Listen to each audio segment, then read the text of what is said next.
இங்கிலாந்தை வீழ்த்த சரியான ஆள் இவர்தான்ப்பா. குட்டி ஷமியாக மாறிய ஆகாஷ்தீப். ஒரே ஓவரில் ஜோ ரூட், பென் ஸ்டோக்ஸ் என அசாத்திய இங்கிலாந்து வீரர்களை தூக்கிய சிராஜ். T20 ஃபார்மட் போல ஆடி 80 பாலுக்கு 100 அடித்த இங்கிலாந்தினுடைய wicket keeper Jamie Smith. Follow ஆனை தவிர்த்த இங்கிலாந்து. கில்லினுடைய இளம்படை தப்பிக்குமா? மேலே குறிப்பிட்ட அனைத்தையும் இந்த தொகுப்புல முழுமையாக பார்ப்போம். இந்தியாவுக்கும் இங்கிலாந்துக்கும் எட்ஜ்பாஸ்டன் கிரவுண்ட்ல நடந்திருக்கக்கூடிய போட்டியில இரண்டாவது நாள் முடிவுல 77க்கு 3 விக்கெட்டுகளை இழந்திருந்தது இங்கிலாந்து. இதனைத் தொடர்ந்து இந்த இடத்துல ஃபாலோ ஆன கொடுக்க வேண்டிய ஒரு சூழல் ஏற்படும் என்ற நிலையில் தான் இருந்தது இந்தியா.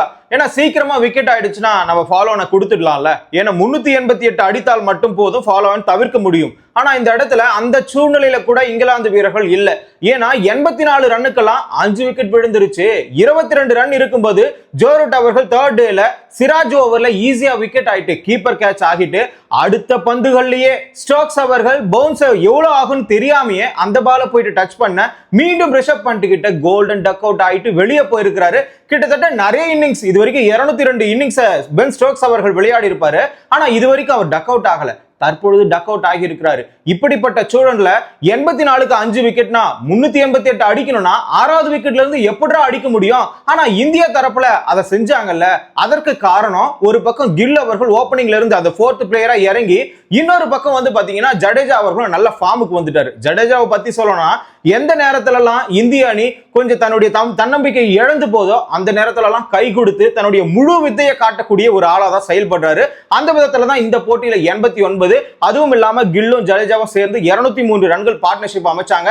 இதெல்லாம் இந்திய ரசிகர்களுக்கும் இந்திய பிளேயர்களுக்கும் சந்தோஷமாக தான் இருந்தது. ஆனா அதே மாதிரியான பார்ட்னர்ஷிப்பை இங்கிலாந்து வீரர்களும் அமைச்சிருக்காங்கன்னு போது கபீர்னு கிளம்புது ஒரு பயம். ஏன்னு கேட்டா இந்த இடத்துல நம்ம தோற்கக்கூடிய சூழல் கூட ஏற்படும் ஒரு நிலையில தான் அவங்களுடைய பேட்டிங் இருந்தது.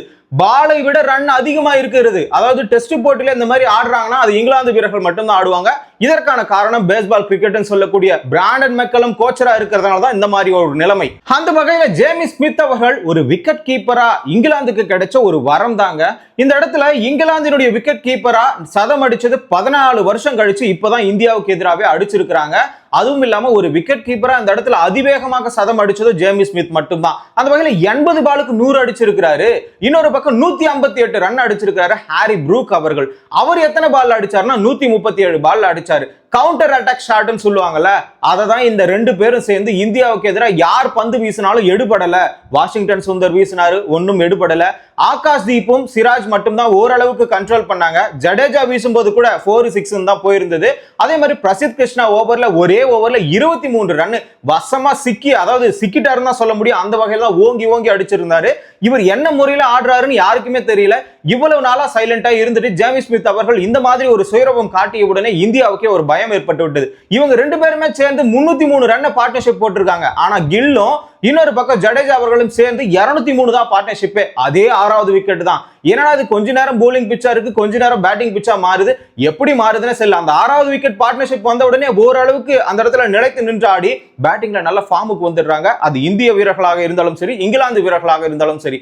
ஏன்னா பிச்சோட கண்டிஷன் அந்த மாதிரி இருக்கு. நியூ பால்ல விக்கெட் எடுக்கக்கூடிய திறமை ஒரு பக்கம் ஆகாஷ்தீப் கிட்ட இருக்கு. அவர் நேற்றைய போட்டியில 2 விக்கெட்டை தொடர்ந்து எடுத்தார். இன்றைய போட்டியில சிராஜ் அவர்கள் 2 விக்கெட்டை தொடர்ந்து எடுத்திருக்கிறார். இந்த மாதிரி 2 பேரும் மாற்றி மாற்றி எடுக்கக்கூடிய சூழ்நிலையில சிராஜ் அவர்கள் 6 விக்கெட் எடுத்திருக்கிறாரு. கொஞ்சம் கூட அலராம ஒரு அட்டகாசமான ஒரு போலிங் தான் சொல்ல முடியும். இந்த இடத்துல பும்ரா இல்லாமலேயே தன்னுடைய ஒர்க்லோட அதிகமா ஏத்திக்காம பிரஷரே இல்லாம அழகா போட்டுட்டு வந்திருக்கிறாரு. 70 ரன் விட்டு கொடுத்து 6 விக்கெட் எடுத்திருக்கிறாரு. மிகப்பெரிய ஒரு அசாத்திய நிலை தான். ஆகாஷ்தீப் ஒரு பக்கம் வந்து ரிவர்ஸ் ஸ்விங் போடக்கூடிய ஒரு பிளேயர். அதாவது பழைய பால் ஆயிடுச்சுன்னா இந்த இடத்துல புது பாலும் ஆகாஷ்தீப்பும் சிராஜ் அவர்களும் போட்டாங்க. பிரசித் கிருஷ்ணா ரன்னை வாரி வாரி கொடுக்கறதுனால அவர் ஒரு ஓரமாவே வச்சிருக்காங்க. எப்படி இன்னொரு பக்கம் நிதிஷ்குமார் ரெட்டியும் அவரும் போட ட்ரை பண்ணாரு, ஆனா முடியல. சோ ஆல்ரவுண்டரா இருக்கக்கூடிய வாஷிங்டன் சுந்தரம், இன்னொரு பக்கம் வந்து பாத்தீங்கன்னா நிதிஷ்குமார் ரெட்டியும் பேட்டிங்ல அந்த அளவுக்கு எந்த ஒரு வெளிப்பாடும் காட்டல நிதிஷ்குமார் ரெட்டி. ஆனா வாஷிங்டன் சுந்தர் மட்டும் 42 அடிச்சாரு. இப்படி இருக்கக்கூடிய சூழ்நிலையில பேட்டிங்லயும் சரி போலிங்லயும் சரி எந்த ஒரு தாக்கத்தையுமே ஏற்படுத்தாத அவர், ஆனா ஷர்துல் தாக்கூர் அந்த இடத்துல வந்து ஒரு தாக்கத்தை ஏற்படுத்தினார். போன மேட்ச்ல 2 விக்கெட். ஆனா முதல் டெஸ்ட் போட்டியில இந்த பிரசித் கிருஷ்ணாக்கு பதிலா ஒரு வேளை ஆகாஷ்தீப் உள்ள இருந்தா பக்கபலமாக இருந்திருக்குமா பும்ராவுக்குன்ற ஒரு கேள்வியும் எழும்பி இருக்கிறது. ஏன்னா அந்த வகையில தான் இவர் பந்து வீசுறாரு. நியூ பால்ல 2 விக்கெட் எடுத்து இந்த நாள்லயும் ஒரு 2 விக்கெட் எடுத்துட்டு மொத்தம் 4 விக்கெட் எடுத்திருக்காரு. சிராஜ் அவர்கள் 6 விக்கெட் எடுத்திருக்காங்க. மற்ற இருக்கக்கூடிய வீரர்கள் யாருமே விக்கெட் எடுக்கல. அதற்கான வாய்ப்பு கூட அவங்க ஏற்படுத்தலன்னு தான் சொல்ல முடியும். இதுல ஜேமி ஸ்மித் கடைசி வரைக்கும் அவுட் ஆகலன்றதான் உண்மை. 184 ரன் அடிச்சு நாட் அவுட் பேட்ஸ்மேனா இருக்கிறாரு. அவர் தான் அன்றைய போட்டியினுடைய ஒரு ஆட்ட நாயகனாக கூட கருதப்படுவாரு. இதுவும் இல்லாம ஒரு பக்கம் 180 ரன்கள் வந்து இந்தியா முன்னிலை வகிக்கிறது. ஏன்னா 407க்கு ஆல் அவுட் ஆயிட்டாங்க. 6 பேர் டக் அவுட் ஆயிட்டு இருக்காங்க. பென் டக்கெட், போப், அது மாதிரி ஸ்டோக்ஸ், இன்னும் இருக்கக்கூடிய ஹோக்ஸ் வந்து 5 ரன் அடிச்சாரு. மற்ற இருக்கக்கூடிய போலர்கள் எல்லாமே 0 ரன்ல அவுட் ஆயிட்டு போக இந்த இடத்துல ஜேமி ஸ்மித் மட்டும் களத்துல இருந்தாரு. ஒவ்வொரு பந்தையும் விளாசி தள்ளிட்டாருன்னு தான் சொல்ல முடியும். யாருக்காகவும் இவர் தான் பால் போடுறாரு, நம்ம இவர் ஓவர்ல பொறுமையா ஆடணும்லாம் இல்ல. கவுண்டர் அட்டாக்கிங் ஷாட் தான் ஒவ்வொரு ஷாட்டும். அது பிராண்டன் மெக்கலம் கிட்ட இருந்து வந்ததுன்னு சொல்லிட்டோம். சோ இதே மாதிரியான ஆட்டத்தை தொடர்ந்து ஆடிட்டே இருந்தாங்கன்னா தற்பொழுது இந்தியாவுக்கு தேவை ஒரு 300 ரன். அதுவும் 2வது செஷனுக்குள்ள அடிச்சா மட்டும்தான் இவர்கள் தற்பொழுதைய முன்னிலை வந்து பாத்தீங்கன்னா 244 ரன். ஏன்னா 64க்கு ஒரு விக்கெட்டை இழந்தாச்சு. ஜெய்ஸ்வால் பேட்ல பட்டு LBW வெளியே போயிட்டாரு 28 ரன்னுக்கு. KL ராகுல் 28 ரன்கள்ல களத்துல இருக்கிறாரு. இன்னொரு பக்கம் 7 ரன்கள்ல கருண் நாயர் களத்துல இருக்கிறாரு. இப்படிப்பட்ட சூழ்நிலையில 244க்கு நம்ம முன்னிலை இருக்கிறோம். ஏன்னா அந்த பக்கம் வந்து பாத்தீங்கன்னா 407க்குலாம் இங்கிலாந்து ஃபர்ஸ்ட் இன்னிங்ஸ்ல ஆல் அவுட் ஆகியாச்சு. ஆகையினால 180 முன்னிலை, இது ஒரு 64, 244. தற்பொழுது 2 செஷனுக்குள்ள 300 ரன் அடிச்சா கூட 500 சில்லற வரும். ஆனா போன டெஸ்ட் போட்டியில 371 அடிச்ச ஒரு நாளைக்குள்ளார கம்ப்ளீட்டா அடிச்சு முடிச்சிட்டாங்க. ஏன்னா இவங்க பேஸ்பால் கிரிக்கெட் முறையா விளையாடுறாங்க. ஆகையினால நம்ம 500 ரன் கொடுத்தா மட்டும்தான் வெற்றி நம்ம பக்கம் கிடைக்கும். நமக்கு 10 விக்கெட் எடுக்கணும்னா ஒரு நாள் போதிய நிலையாக இருக்காது, 1 நாள் கரெக்டா இருக்கும். ஆகையினால இன்னைக்கு நாம் அடிக்க வேண்டிய ஸ்கோர் ஒரு 300, அதுவும் 2வது செஷனுக்குள்ள அடிச்சே ஆகணும். அதற்கு அதாவது போன டேல வந்து கடைசி நேரத்துல ஜெய்ஸ்வாலும் சரி KL ராகுலும் சரி ரன்களை வாரி வாரி குவிச்சாங்க. அடுத்தடுத்த 4 பவுண்டரி, ஒரே ஓவர்ல 3 பவுண்டரி அந்த மாதிரி தொடர்ந்து அடிச்சுட்டே வந்தாங்க. இதே மாதிரி ODI மாதிரி ஆடினாலே போதும். ஏன்னா ஜேமி ஸ்மித்தும் இன்னொரு பக்கம் ஹாரி ப்ரூக்கும் ஆடிய ஆட்டம் எல்லாருக்குமே தெரியும். இதே மாதிரி செகண்ட் இன்னிங்ஸ்ல ஆடக்கூடிய சூழல் யாருக்கு வேணாலும் அவுட் ஆக கிடைக்கலாம். ஏன்னா பென் டக்கெட் 0ல அவுட், ஸ்டோக்ஸ் அவர்கள் 0ல அவுட். இந்த மாதிரி இருக்கக்கூடிய சூழ்நிலையில இப்போ இந்த இடத்துல ஸ்மித்தும் ஹாரி ப்ரூக்கும் ஆடலனா கூட மற்ற வீரர்கள் ஆட தயாராக இருப்பாங்க. ஆகையினால போலிங் தரப்புல ரிவர்ஸ் ஸ்விங் போடுறதுக்கு ஆகாஷ் தீப்பு ரெடியா இருக்கிறாரு. ஷமி எப்படி பழைய பால் ஆன உடனே அந்த இடத்துல ரிவர்ஸ் ஸ்விங் போடுவாரோ அதே மாதிரி ஆகாஷ் தீப்பும் தயாராக உள்ளார். ஆகையினாலதான் இவரை குட்டி ஷமின்னு சொல்றாங்க.